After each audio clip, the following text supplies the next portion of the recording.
Welcome. My name is Jean Wharton, and you are about to view my workplace issue presentation created for the University of South Dakota Graduate School, SPCM 510, Organizational Communication. Professor is Nicole Ackman, and today is December 8, 2020. Acceptance, a sense of belonging, recognition of our humanness. These are basic emotional desires, common to all of us. But sometimes, instead of working together as a unified team, our coworkers, supervisors, or organizations can make individuals feel as if their human characteristics are not being recognized. This is the definition of dehumanization. Dehumanization in the workplace can lead to reduced job satisfaction, poor employee commitment and performance, and ill health. According to past research, two types of dehumanization have been recognized. Number one, animalistic, whereas the targeted individual is assigned childlike attributes, such as lower intelligence or being less refined. And number two, mechanistic, whereas the victim is treated more like a machine than a human with emotions. Mechanistic dehumanization is generally experienced by individuals when the organization or entities within the organization determine that the employees are easily replaced assets or resources, commonly referred to as human capital. Both types are seen in all industries and at all types of organizations. Animalistic dehumanization is more generally associated with discrimination, incivility, and bullying behaviors. The perception that someone has been dehumanized in the workplace can cause them to experience high levels of anxiety, increased turnover, and decreased work performance. This decrease in work performance can come from various reasons, including emotional numbing, reduced cognitive functioning, and a loss of commitment to the organization. This loss of commitment gives rise to lower organizational effectiveness due to the victim feeling dissatisfied with the culture of the organization or being sent mixed messages regarding the organizational expectations. The culture of an organization has a lot to do with how its employees treat each other, and it is not something that is created overnight. Organizational culture begins with the vision and values of the founder, then builds over time as a reflection of the practices, policies, and codes of behavior taking place within the organization. Emotional labor is the management of social interaction in order to conform to the expected culture of the organization. Coworker incivility is defined as behavior that violates expected social norms by treating others rudely and without respect.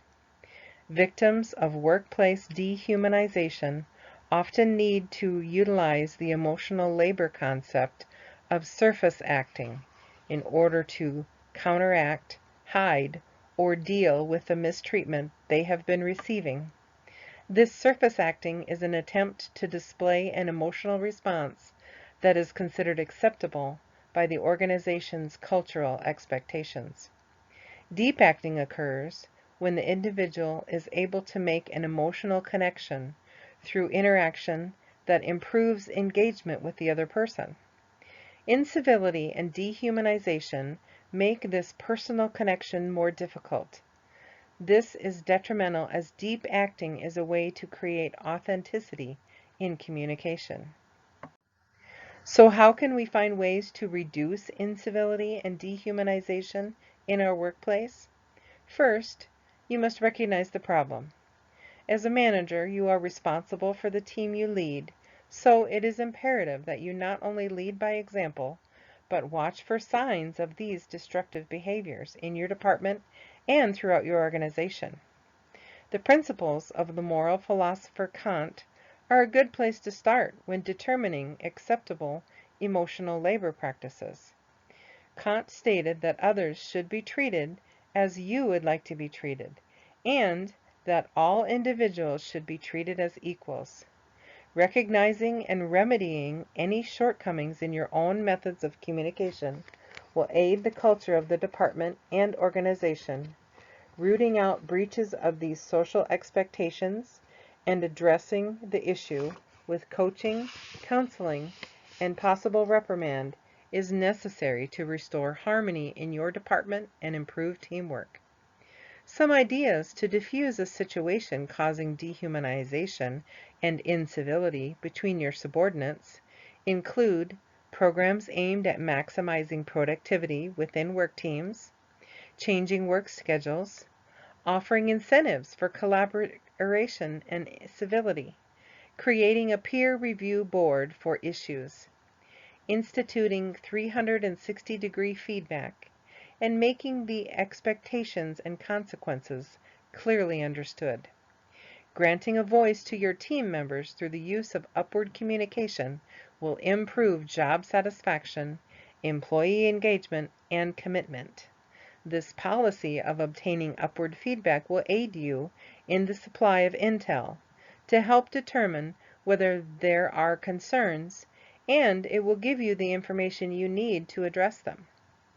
This managerial openness lets employees know that their needs are a priority with you and within the organization, and adds to their sense of value. Dehumanization in many organizations goes on under the radar. Instilling a culture of transparent communication allows organizations to keep things in the open, so that when a concern occurs, it is visible from many angles, as that encourages early identification and honest problem solving. In a study by Jiang and Men, the presence of transparent communication was positively linked to an employee's perception of a favorable work-life balance and employee engagement. In conclusion, maintaining a safe and healthy workplace has been shown to improve employee job satisfaction, which improves worker productivity. Not only does creating an organizational culture where dehumanization is banned ensure a satisfied workforce, it helps the bottom line. Thank you for watching my video. This is my contact and reference page. If you have any questions about this presentation, or if you would like permission to reuse it, please contact me at the email address listed. My content sources are listed here. All graphics used were stock Prezi images. I hope that this has been informational for you.